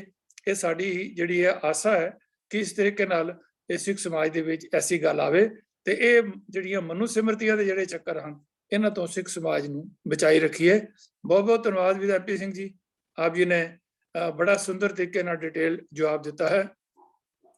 ਹੁਣ ਸਾਡੇ ਸਾਹਮਣੇ ਜੋ ਅਗਲਾ ਸਵਾਲ ਹੈ ਉਹ ਹੈ ਕਿ ਸੁਖਮਨੀ ਸਾਹਿਬ ਅਸ਼ਟਪਦੀ 11ਵੀਂ ਵਿੱਚ ਸ਼ਬਦ ਕਬਹੂ ਜਿਹਦੇ ਹਾਹੇ ਦੇ ਉੱਪਰ ਟਿੱਪੀ ਹੈ ਔਰ ਦੁਲੈਂਕੜੇ ਹਨ ਥੱਲੇ ਔਰ ਕਬਹੂ ਦੇ ਵਿੱਚ ਇੱਕ ਔਂਕੜਾ ਹੈ ਔਰ ਉਸ ਤੋਂ ਬਾਅਦ ਉੱਪਰ ਟਿੱਪੀ ਹੈ ਔਰ ਇੱਕ ਹੈ ਤੀਸਰਾ ਕਾਕਾ ਬੱਬਾ ਹਾਹੇ ਨੂੰ ਦੁਲੈਂਕੜ, ਇਹਨਾਂ ਤਿੰਨਾਂ ਦੇ ਕੀ ਅਰਥ ਭਾਵ ਹਨ, ਇਹ ਸਮਝਾਉਣ ਦੀ ਕਿਰਪਾ ਕਰੋ। ਮੈਂ ਗਿਆਨੀ ਅੰਮ੍ਰਿਤਪਾਲ ਸਿੰਘ ਜੀ ਅਨੰਦਪੁਰ ਸਾਹਿਬ ਵਾਲਿਆਂ ਨੂੰ ਬੇਨਤੀ ਕਰਾਂਗਾ ਕਿ ਇਸ ਦੇ ਵਿਸਤਾਰ ਸਹਿਤ ਸੰਗਤਾਂ ਨੂੰ ਜਿਹੜਾ ਹੈ ਇਸ ਦਾ ਜਵਾਬ ਦੇਣ ਦੀ ਕਿਰਪਾਲਤਾ ਕਰਨ। ਗਿਆਨੀ ਅੰਮ੍ਰਿਤਪਾਲ ਸਿੰਘ ਜੀ ਅਨੰਦਪੁਰ ਸਾਹਿਬ। ਵਾਹਿਗੁਰੂ ਜੀ ਕਾ ਖਾਲਸਾ, ਵਾਹਿਗੁਰੂ ਜੀ ਕੀ ਫਤਿਹ ਜੀ। ਫਤਿਹ ਜੀ, ਫਤਿਹ ਜੀ। ਹਾਂਜੀ ਜੀ ਜੀ ਬੋਲੋ ਜੀ। ਹਾਂਜੀ 11ਵੀਂ ਅਸ਼ਟਪਦੀ ਦੇ ਵਿੱਚ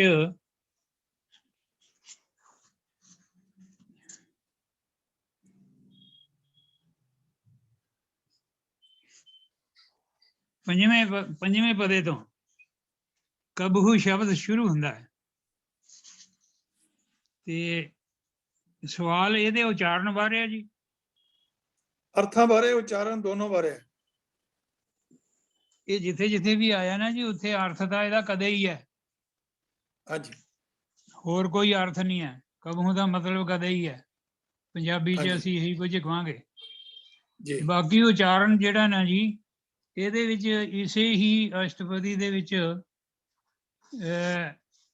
ਇੱਕ ਥਾਂ ਦੇ ਉੱਤੇ ਇਹ ਸ਼ਬਦ ਤਕਰੀਬਨ 19 ਵੇਰ ਆਇਆ, ਜਿੱਥੇ ਇੱਕ ਥਾਂ ਦੇ ਉੱਤੇ ਟੀਪੀ ਨਾਲ ਆਇਆ। ਕਬਹੂ ਸਰਬ ਕੀ ਹੋ ਦਰਬਾਰ, ਉੱਥੇ ਟੀਪੀ ਨਾਲ ਆਇਆ। ਤੇ ਸ਼ੰਕਾ ਜਿਹੜਾ ਹੈ ਉਹ ਇਸੇ ਗੱਲ ਦੇ ਉੱਤੇ ਹੀ ਮੈਨੂੰ ਲੱਗਦਾ ਹੈ ਕਿ ਇਹਦਾ ਉਚਾਰਨ ਜਿਹੜਾ ਹੈ ਇਹ ਕਬਹੂ ਹੋਣਾ ਚਾਹੀਦਾ ਹੈ ਜਾਂ ਕਬਹੂ ਹੋਣਾ ਚਾਹੀਦਾ ਹੈ। ਤੋ ਮੇਰੀ ਬੇਨਤੀ ਇਹੀ ਹੈ ਵੀ ਅਸੀਂ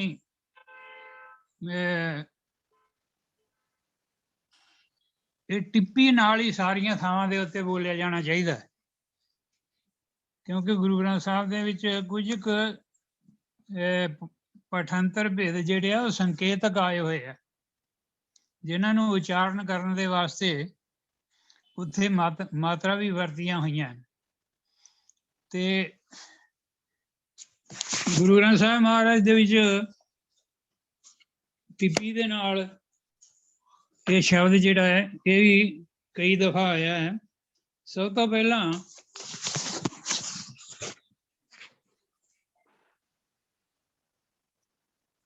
ਛਿਅੱਤਰ ਪੰਨੇ ਦੇ ਉੱਤੇ ਆਇਆ ਹੈ ਤੇ ਉੱਥੇ ਟਿੱਪੀ ਦੇ ਨਾਲ ਹੀ ਆਇਆ। ਗੁਰੂ ਗ੍ਰੰਥ ਸਾਹਿਬ ਦੇ 76 ਪੰਨੇ ਦੇ ਉੱਤੇ ਕਹੋ ਨਾਨਕ ਦੂਜੇ ਬਹਿਰਾ ਪ੍ਰਾਣੀ ਤਿਸ ਕਾਲ ਨਾ ਕਬਹੂ ਖਾਏ, ਉੱਥੇ ਟਿੱਪੀ ਨਾਲ ਆਉਂਦਾ ਹੈ।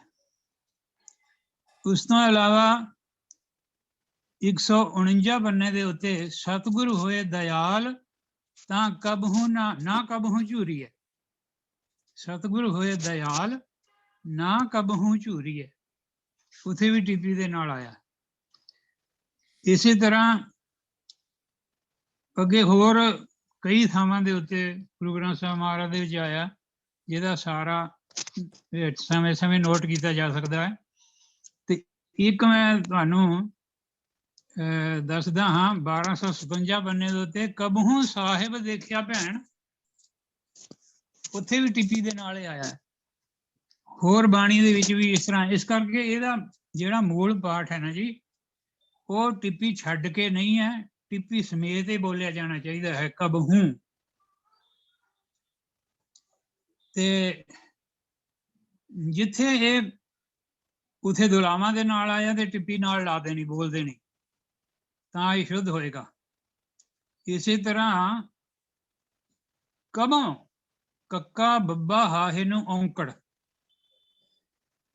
ਇੱਥੇ ਕੋਈ ਮਾਤਰਾ ਨਹੀਂ ਹੈ, ਪਰ ਉਤਲੀ ਮਾਤਰਾ ਕੋਈ ਨਹੀਂ ਹੈ। ਤੇ ਪਰ ਇਹਦਾ ਉਚਾਰਨ ਵੀ ਜਿਸ ਤਰ੍ਹਾਂ ਕਬਹੂ ਨੂੰ ਅਸੀਂ ਟਿੱਪੀ ਨਾਲ ਬੋਲਿਆ ਨਾ ਜੀ, ਇੱਥੇ ਬਿੰਦੀ ਨਾਲ ਬੋਲਿਆ ਜਾਣਾ ਚਾਹੀਦਾ ਹੈ ਕਬੋਂ। ਔਰ ਔਂਕੜ ਦਾ ਉਚਾਰਨ ਜਿਹੜਾ ਹੈ ਬਹੁਤ ਸਾਰਾ ਗਲਤ ਕੀਤਾ ਜਾ ਰਿਹਾ ਹੈ ਸਾਰੀ ਬਾਣੀ ਦੇ ਵਿੱਚ।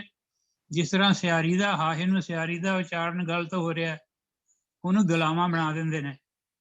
ਇਸੇ ਤਰ੍ਹਾਂ ਔਂਕੜ ਨੂੰ ਵੀ ਦੁਲੈਂਕੜ ਬਣਾਉਣ ਦੀ ਲੋੜ ਨਹੀਂ, ਬਲਕਿ ਇਹਦਾ ਉਲਾਰ ਜਿਹੜਾ ਹੈ ਇੱਕ ਔਂਕੜ ਦੇ ਵੱਲ ਹੀ ਰਹਿਣਾ ਚਾਹੀਦਾ। ਹਾਂ ਹੈ, ਜਿਸ ਤਰ੍ਹਾਂ ਮੁਹਾਰਨੀ ਪੜ੍ਹੀ ਹੋਈ, ਜਿਹੜੀ ਜਿਸਨੇ ਵੀ ਮੁਹਾਰਨੀ ਪੜ੍ਹੀ ਹੈ ਉਹ ਇਹਦਾ ਸ਼ੁੱਧ ਉਚਾਰਨ ਜ਼ਿਆਦਾ ਕਰ ਸਕਦਾ ਹੈ। ਕਿਉਂਕਿ ਜਦੋਂ ਅਸੀਂ 70 ਸਾਲ ਪਹਿਲਾਂ ਮੁਹਾਰਨੀ ਬੜੀ ਸੀ। ਉਸ ਵੇਲੇ ਸਾਡੇ ਟੀਚਰ ਸਾਹਿਬਾਨ ਜਿਹੜੇ ਸੀਗੇ ਉਹ ਆਪ ਉਚਾਰਨ ਕਰਕੇ ਦੱਸਿਆ ਕਰਦੇ ਸੀ ਸਾਰੀਆਂ ਮਾਤਰਾ ਦਾ। ਐੜਾ ਮੁਕਤਾ ਆ ਕੰਨਾ ਇਸ ਸਿਆਰੀ ਈ ਵਿਹਾਰੀ ਹੈ ਉਹ ਔਂਕੜ ਊਦ ਲੈਂਕੜ। ਇਸ ਤਰ੍ਹਾਂ ਬੋਲ ਬੋਲ ਕੇ ਨਾ ਜੀ ਸਾਨੂੰ ਪਹਿਲੀ ਕਲਾਸ ਦੇ ਵਿੱਚ ਇਹ ਸਾਰਾ ਕੁਝ ਸਮਝਾਇਆ ਜਾਂਦਾ ਸੀ, ਜਿਹੜੇ ਬਿਲਕੁਲ ਸ਼ੁੱਧ ਸੀਗੇ ਉਚਾਰਨ। ਅੱਜ ਉਚਾਰਨ ਇਸੇ ਕਰਕੇ ਹੀ ਵਿਗੜ ਗਏ ਨੇ ਕਿਉਂਕਿ ਮੁਹਾਰਨੀ ਦੀ ਜਿਹੜੀ ਸਿੱਖਿਆ ਹੈ ਉਹ ਬੱਚਿਆਂ ਨੂੰ ਨਹੀਂ ਮਿਲ ਰਹੀ। ਇਸ ਕਰਕੇ ਵੱਡੇ ਵੀ ਜਿਹੜੇ ਉਸ ਸਮੇਂ ਤੋਂ ਬਾਅਦ ਪੜ੍ਹੇ ਨੇ ਉਹਨਾਂ ਕੋਲੋਂ ਲਿਖਤਾਂ ਵੀ ਗਲਤ ਹੁੰਦੀਆਂ ਨੇ ਤੇ ਬੋਲਣਾ ਵੀ ਉਹਨਾਂ ਦਾ ਗਲਤ ਉਚਾਰਨ ਹੋ ਜਾਂਦਾ ਹੈ। ਸੋ ਇਹੋ ਹੀ ਬੇਨਤੀ ਹੈ, ਦੇਖੋ ਕਵਨ ਅਸਥਾਨ ਜੋ ਕਵੋ ਨਾ ਟਰੈ, ਕੱਕਾ ਬੱਬਾ ਹਾਏ ਨੂੰ ਔਂਕੜ ਹੈ। ਇਥੇ ਕਬਹੂ ਕਰਨ ਦੀ ਲੋੜ ਨਹੀਂ ਹੈ, ਕਬੋਂ ਇੱਕ ਸਿਰਫ ਬਿੰਦੀ ਲਾਣੀ ਹੈ ਹਾਹੇ ਦੇ ਉੱਤੇ ਤੇ ਦੁਲੈਂਕੜ ਬਣਾਉਣ ਦੀ ਲੋੜ ਨਹੀਂ। ਜਦੋਂ ਅਸੀਂ ਕਬੋਂ ਬੋਲਾਂਗੇ ਨਾ ਜੀ ਤਾਂ ਇਹਦਾ ਉਲਾਰ ਆਪਣੇ ਆਪ ਹੀ ਹੋੜੇ ਵੱਲ ਚਲੇ ਜਾਏਗਾ, ਦੁਲੈਂਕੜ ਵੱਲ ਨਹੀਂ ਜਾਏਗਾ, ਨਾ ਲਿਜਾਣ ਦੀ ਲੋੜ ਹੈ। ਇਸੇ ਤਰ੍ਹਾਂ ਹੋਰ ਵੀ ਸ਼ਬਦ ਜਿਹੜੇ ਹੈ ਮਹਾਰਾਜ ਦੇ ਵਿੱਚ, ਤਿੰਨ ਜਮ ਨੇੜ ਨਾ ਆਵੈ ਗੁਰ ਸ਼ਬਦ ਕਮਾਵੈ, ਕਵੋ ਨਾ ਆਵੇ ਹਾਰ ਜੀਓ। ਇਹ 438 ਪੰਨੇ ਦੇ ਉੱਤੇ ਤੁਕ ਹੈ। ਇਹ ਸਾਨੂੰ ਜਿਹੜਾ ਨੇ ਜੀ ਸੰਕੇਤ ਮਿਲ ਜਾਂਦੇ ਨੇ। ਜਾਂ ਕੋ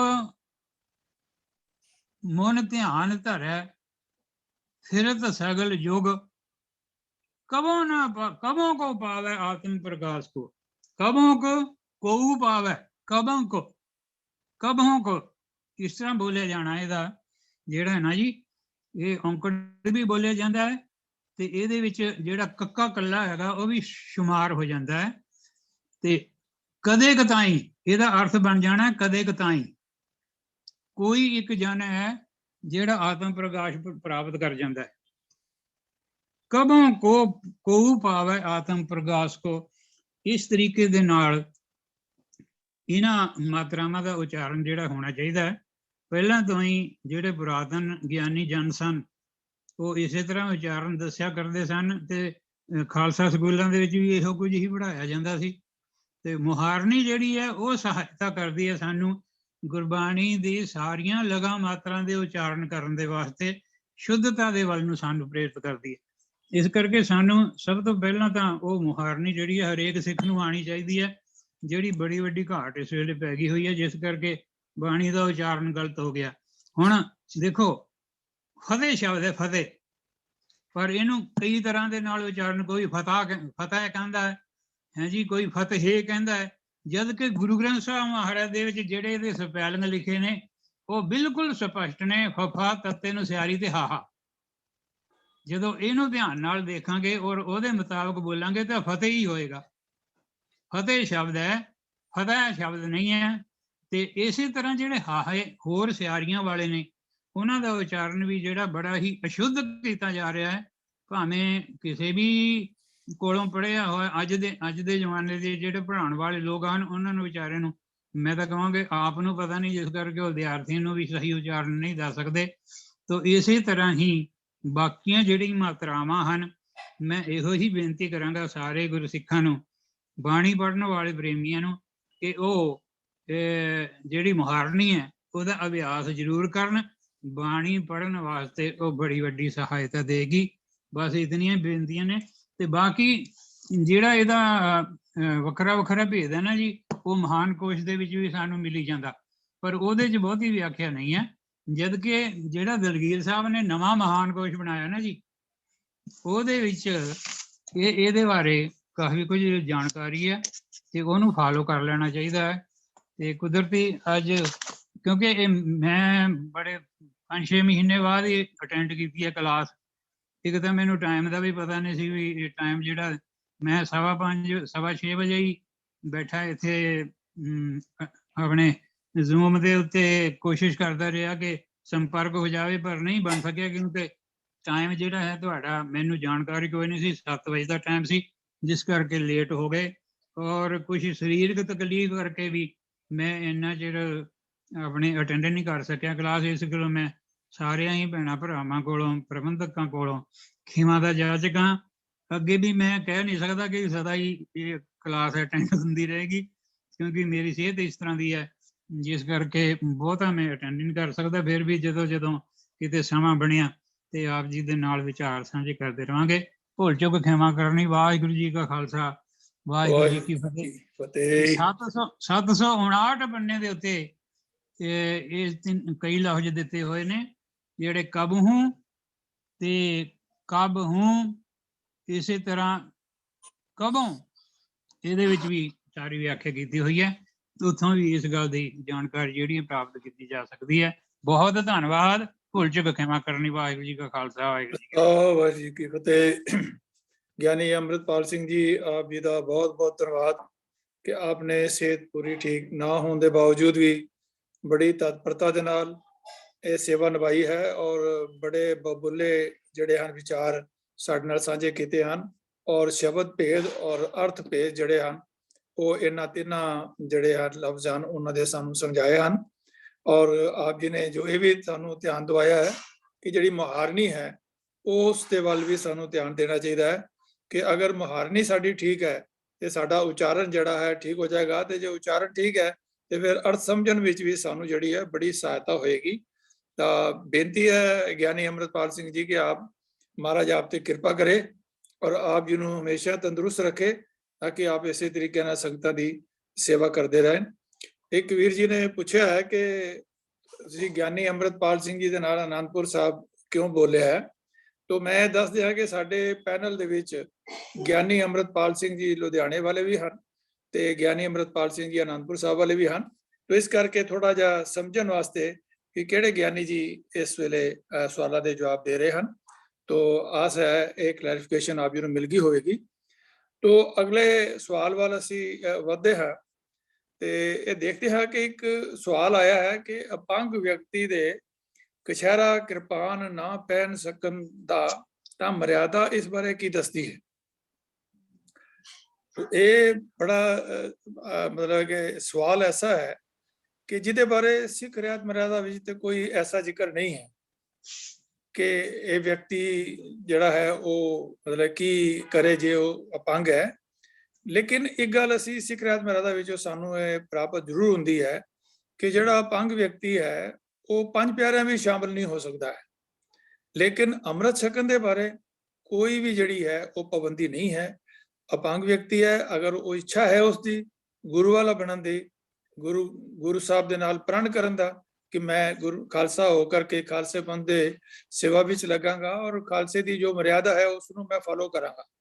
ते इस दे विच अगर उसका कोई अंग नहीं है तो उत्थे गल है कि जे उसकी बांह ही नहीं है तो वो कड़ा कित्थे पाएगा। तो इस करके कोई ऐसा मैनूं व्यक्ति ते लग्या नहीं कि जिहड़ा कोई कछहरा ना पा सकदा होवे। ते अगर कोई ऐसा व्यक्ति होएगा तो पंथ वालों कोई ऐसी उसके ऊपर नहीं है कि वो अमृत नहीं छक सकता है। जिन्ने भी ककार वो धारण कर सकता होएगा सुचाजे ढंग दे नाल उसके अंग होणगे तो उन्हां ते वो जिहड़ी है वो ककार पा सकता है। तो सिख मत विच सिख मर्यादा विच उसनूं कोई इस बारे मनाही नहीं है कि वो अमृत नहीं छक सकता। साडा सारिਆਂ ਦਾ यही प्रयोजन है कि ਵੱਧ ਤੋਂ ਵੱਧ ਜਿਹੜੇ ਹਨ ਉਹ ਗੁਰੂ ਵਾਲੇ ਬਣਨ ਸਿੱਖ और गुरु वाले बन करके गुरबाणी गुरु अनुसार सेवा सिमरन दे नाल अपने जीवन नूं बतीत करन। तो आस है जिन्हां वीरां ने ये सवाल पूछा उन्हां नूं इसका जवाब जिहड़ा है मिल गया होएगा। होर भी कोई विचार इस बारे होवे तां अपने विचार कीती जा सकती है और कोई होर भी सवाल होवे तो वो भी जिहड़ा है वो इस बारे लिया जा सकता है। तो मैं अगला सवाल है वो भी इस अमृत दे नाल संबंधित है कि वो है कि शब्द अमृत है जां पाहुल है। इतिहास दे विच शब्द अमृत भी आंदा है और पाहुल भी आंदा है और गुरबाणी विच भी इसका जिक्र है।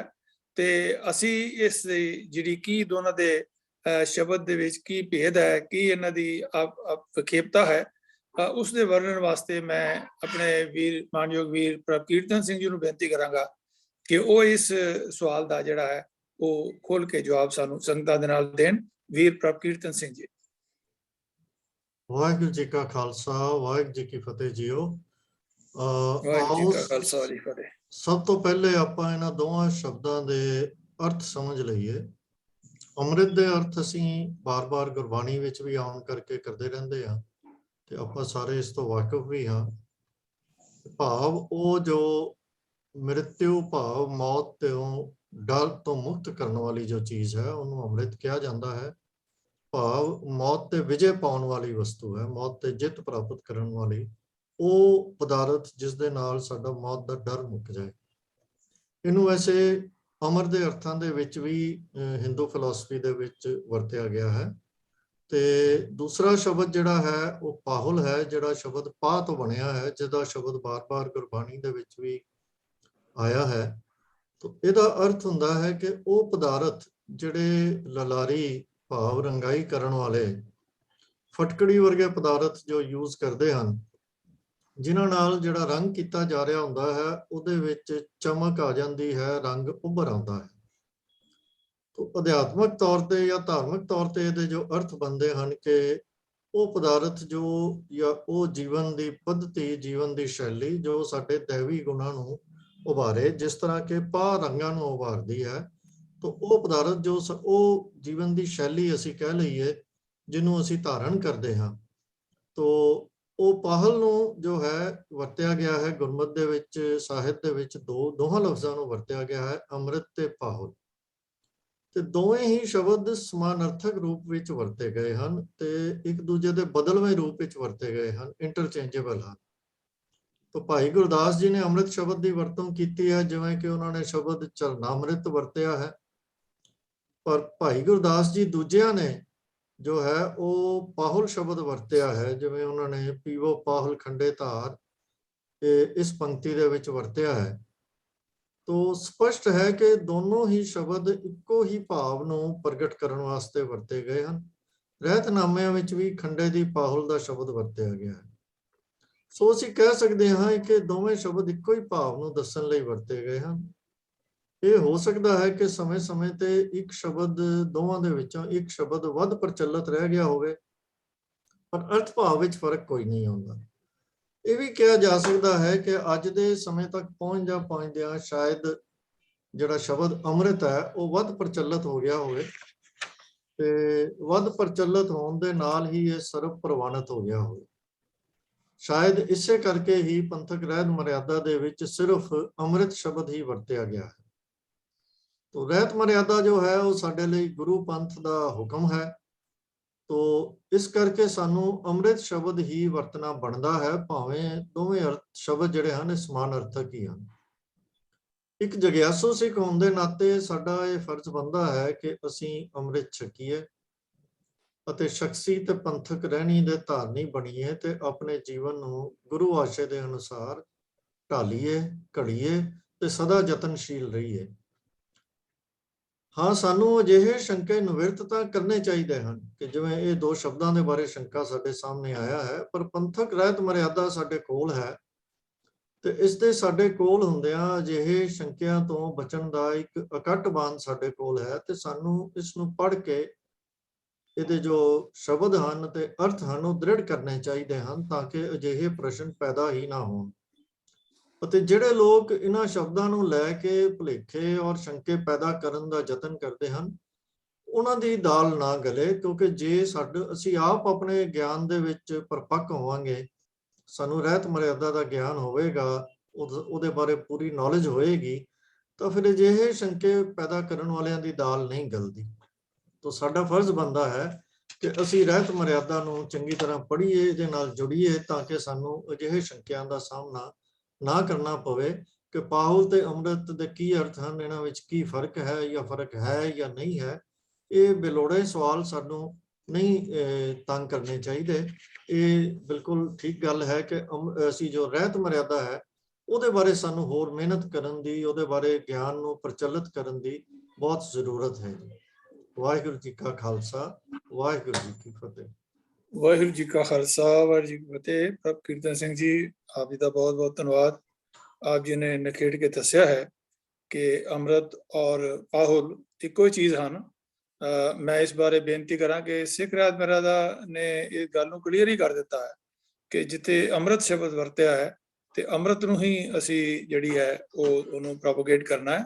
ਤੇ ਇਹਨੂੰ ਇਹ ਵੀ ਸਮਝਿਆ ਜਾ ਸਕਦਾ ਹੈ ਕਿ ਜਿਵੇਂ ਅਸੀਂ ਸੂਰਜ ਕਹਿ ਸਕਦੇ ਹਾਂ ਤੇ ਫਿਰ ਭਾਨ ਵੀ ਕਹਿ ਸਕਦੇ ਹਾਂ। ਅਸੀਂ ਇਹਨਾਂ ਨੂੰ ਇੱਕ ਪਰਾਇਵਾਚੀ ਸ਼ਬਦ ਦੇ ਰੂਪ ਵਿੱਚ ਵੀ ਅਸੀਂ ਲੈ ਸਕਦੇ ਹਾਂ। ਜਿਵੇਂ ਕਿ ਵੀਰ ਜੀ ਨੇ ਦੱਸਿਆ ਕਿ ਉਹਦੇ ਭਾਵ ਵਿੱਚ ਕੋਈ ਫਰਕ ਨਹੀਂ ਹੈ। ਖੰਡੇ ਕੀ ਪੌਲ ਜਾਂ ਅੰਮ੍ਰਿਤ ਜਿਹੜਾ ਹੈ ਉਹ ਖੰਡੇ ਦੇ ਤਰੀਕੇ ਦੇ ਨਾਲ ਹੀ, ਖੰਡੇ ਬਾਟੇ ਦੇ ਨਾਲ ਹੀ ਤਿਆਰ ਕੀਤਾ ਜਾਂਦਾ। ਇਸ ਕਰਕੇ ਖੰਡੇ ਕੀ ਪੌਲ ਔਰ ਖੰਡੇ ਦਾ ਅੰਮ੍ਰਿਤ ਦੋਨੋਂ ਇੱਕੋ ਹੀ ਚੀਜ਼ਾਂ ਹਨ। ਬਹੁਤ ਬਹੁਤ ਧੰਨਵਾਦ ਵੀਰ ਜੀ, ਆਪ ਜੀ ਨੇ ਇਸ ਸਵਾਲ ਦਾ ਜਵਾਬ ਦਿੱਤਾ ਹੈ। ਆਸ ਹੈ ਕਿ ਜਿਨ੍ਹਾਂ ਵੀਰਾਂ ਨੇ ਸਵਾਲ ਪੁੱਛਿਆ ਹੈ ਉਹਨਾਂ ਨੇ ਸਵਾਲ ਦਾ ਜਵਾਬ ਜਿਹੜਾ ਹੈ ਉਹ ਮਿਲ ਗਿਆ ਹੈਗਾ। ਔਰ ਸਾਨੂੰ ਸਿੱਖ ਰਹਿਤ ਮਰਿਆਦਾ ਜਿਹੜੀ ਹੈ ਉਹ ਜਿਹੜੀ ਬਹੁਤ ਹੀ ਮਾਮੂਲੀ ਜਿਹੀ ਤਰੀਕੇ ਨਾਲ ਈਵਨ ਗੁਰਦੁਆਰਿਆਂ ਵਿੱਚ ਫ੍ਰੀ ਵੀ ਵੰਡੀ ਜਾਂਦੀ ਹੈ, ਉਹ ਸਾਡੇ ਵਾਸਤੇ ਇੱਕ ਸਾਨੂੰ ਸਮਝਾਉਂਦੇ ਹੀ ਹੈ ਕਿ ਸਾਡਾ ਜੀਵਨ ਕਿਸ ਤਰ੍ਹਾਂ ਬਤੀਤ ਹੋਣਾ ਚਾਹੀਦਾ ਹੈ। ਸਾਡੇ ਕਈ ਸ਼ੰਕੇ ਤੇ ਆਪਣੇ ਆਪ ਹੀ ਖਤਮ ਹੋ ਜਾਣਗੇ ਜਦੋਂ ਅਸੀਂ ਇਹਨਾਂ ਸਿੱਖ ਰਹਿਤ ਮਰਿਆਦਾ ਨੂੰ ਅਸੀਂ ਗੌਰ ਨਾਲ ਪੜਾਂਗੇ ਕਿ ਸਾਡੇ ਜੀਵਨ ਦੇ ਸੰਸਕਾਰ ਜਿਹੜੇ ਹਨ ਉਹ ਕਿਵੇਂ ਹੋਣੇ ਚਾਹੀਦੇ ਹਨ ਤੇ ਕਿਵੇਂ ਅਸੀਂ ਆਪਣੇ ਜਨਮ ਸੰਸਕਾਰ, ਆਪਣੇ ਮ੍ਰਿਤਕ ਸੰਸਕਾਰ ਔਰ ਆਨੰਦ ਕਾਰਜ ਜਿਹੜੇ ਹਨ ਉਹ ਕਿਵੇਂ ਕਰਨੇ ਹਨ।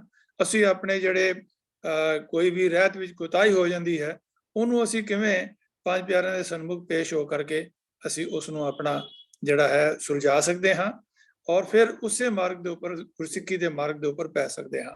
ਤੋ ਇਹ ਸਿੱਖ ਰਹਿਤ ਮਰਿਆਦਾ ਜਿਹੜੀ ਹੈ ਫ੍ਰੀ ਵੰਡੀ ਜਾਂਦੀ ਹੈ।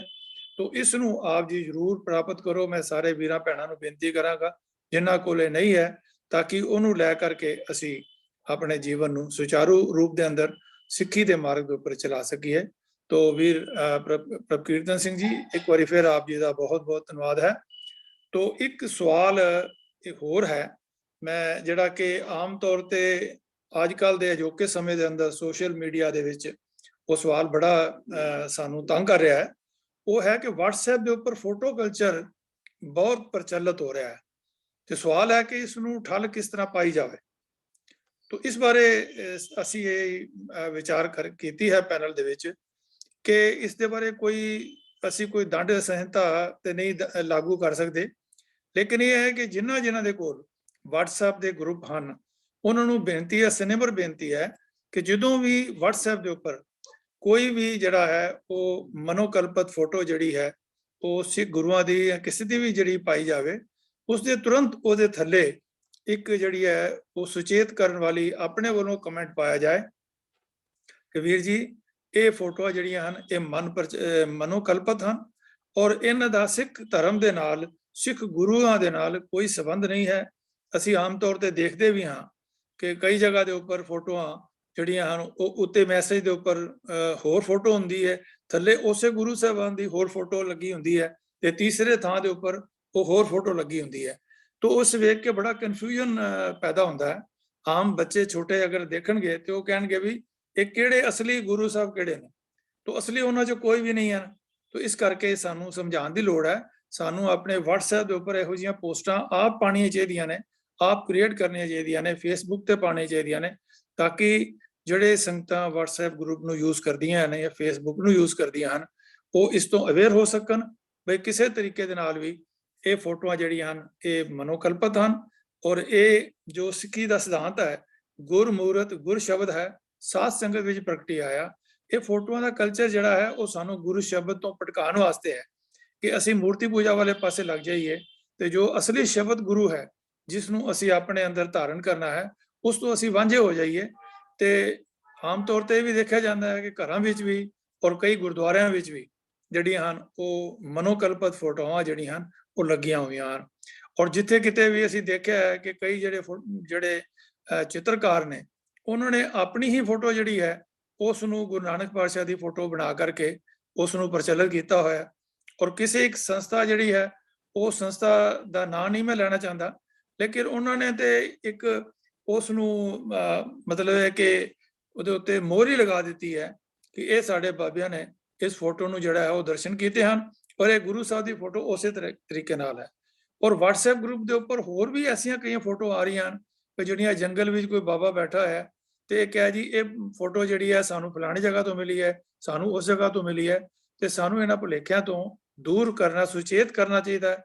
ਤੇ ਸਿੱਖ ਮਿਸ਼ਨਰੀ ਕਾਰਜ ਦੇ ਸਾਰੇ ਹੀ ਜਿਹੜੇ ਪ੍ਰਚਾਰਕ ਹਨ, ਸਾਰੇ ਜਿਹੜੇ ਮੈਂਬਰ ਹਨ, ਉਹਨਾਂ ਨੂੰ ਇਸ ਪਲੇਟਫਾਰਮ ਰਾਹੀਂ ਬੇਨਤੀ ਕੀਤੀ ਜਾਂਦੀ ਹੈ ਔਰ ਹੋਰ ਵੀ ਜਿਹੜੇ ਇਸ ਕਲਾਸ ਨੂੰ ਅਟੈਂਡ ਕਰ ਰਹੇ ਹਨ ਉਹਨਾਂ ਨੂੰ ਵੀ ਬੇਨਤੀ ਹੈ ਕਿ ਉਹ ਆਪਣੇ ਤੌਰ ਦੇ ਉੱਪਰ ਇਸ ਦੇ ਉੱਪਰ ਜ਼ਰੂਰ ਜਿਹੜਾ ਹੈ ਉਹ ਆਪਣੇ ਕਮੈਂਟ ਕਰਨ ਔਰ ਸੁਚੇਤ ਕਰਨ ਕਿ ਇਹ ਮਨੋਕਲਪਤ ਜਿਹੜੀਆਂ ਫੋਟੋਆਂ ਹਨ ਇਹ ਸਾਨੂੰ ਜਿਹੜੀਆਂ ਡਿਸਕਸ ਕਰਨੀਆਂ ਚਾਹੀਦੀਆਂ ਨੇ। ਕਿਸੇ ਤਰੀਕੇ ਨਾਲ ਵੀ ਇਹਨਾਂ ਨੂੰ ਅਪਰੂਵ ਨਹੀਂ ਕਰਨਾ ਚਾਹੀਦਾ। ਜੇ ਅਸੀਂ ਨਹੀਂ ਲਿਖਾਂਗੇ ਕੁਝ ਤੇ ਕੁਝ ਸਮੇਂ ਬਾਅਦ ਇਹੀ ਹੋ ਜਾਏਗਾ ਵੀ ਸਿੱਖਾਂ ਦੇ ਵਿੱਚ ਜਿਹੜੀ ਹੈ ਮੂਰਤੀ ਪੂਜਾ ਜਿਹੜੀ ਹੈ ਉਹ ਪ੍ਰਵਾਨ ਹੈ। ਤੋ ਇਸ ਗੱਲ ਦੇ ਬਾਰੇ ਸਾਨੂੰ ਸੁਚੇਤ ਹੋਣ ਦੀ ਜ਼ਿਆਦਾ ਲੋੜ ਹੈ। ਤੋ ਅੱਜ ਦੇ ਜੋ ਸਵਾਲ ਜਵਾਬ ਹੋਏ ਹਨ ਉਹਨਾਂ ਦੇ ਵਿੱਚ ਅਸੀਂ ਅੱਗੇ ਹਮੇਸ਼ਾ ਹੀ ਕਹਿੰਦੇ ਹਾਂ, ਵੀਰ ਜੀ ਨੇ ਵੀ ਕਿਹਾ, ਹਰਜੀਤ ਸਿੰਘ ਜੀ ਨੇ, ਕਿ ਜੇ ਆਨਸਰ ਜਿਹੜੇ ਦਿੱਤੇ ਹਨ ਉਹ ਫਾਈਨਲ ਨਹੀਂ ਹਨ, ਉਹ ਸਾਡੀ ਜੋ ਆਪਸੀ ਸਹਿਮਤੀ ਦੇ ਨਾਲ ਉਹ ਵਿਚਾਰ ਹਨ, ਉਹਨਾਂ ਦੇ ਵਿੱਚ ਕੋਈ ਕਮੀ ਪੇਸ਼ੀ ਹੋ ਸਕਦੀ ਹੈ। तो और उस बारे आप संगतां नूं बेनती है कि आप अपने कमेंट्स जरूर लिखो, अपने सवाल लिखो इस बारे, ताकि साडे पैनल मैंबर होर वधेरी मेहनत करके इस बारे खोज करके अपने होर भी संगतां दे नाल सांझ कर सकन विचार। और संगतां नूं भी बेनती है कि आप भी इहो जिहे सवाल जिहड़े हन अच्छे हन, जिहड़े सर्चिंग सवाल हन गुरबाणी गुरमत दे नाल, सिख हिस्टरी दे नाल, सिख कल्चर दे नाल संबंधित हन, उस नूं जिहड़ा वो भेजदे रहन। तो इस सवाल जवाब पैनल की जिहड़ी है ये जो प्रोग्राम चल रहा है, इस सेवा निभांदे आया अनेकां भुलां हो गईयां होणगीयां दास कोलों, तो दास उसकी किमा मंगदा है। वाहिगुरू जी का खालसा, वाहिगुरू जी की फतेह। अगले सोमवार फिर सवाल जवाब का ये प्रोग्राम लैके आप जी के सामने फिर हाजिर होवांगे जी। वीर हरजीत सिंह जी नूं बेनती है, MP सिंह जी नूं बेनती है कि वो सवाल इस बारे होण, सवालों बारे तो उन्होंने जरूर ले लैण जी।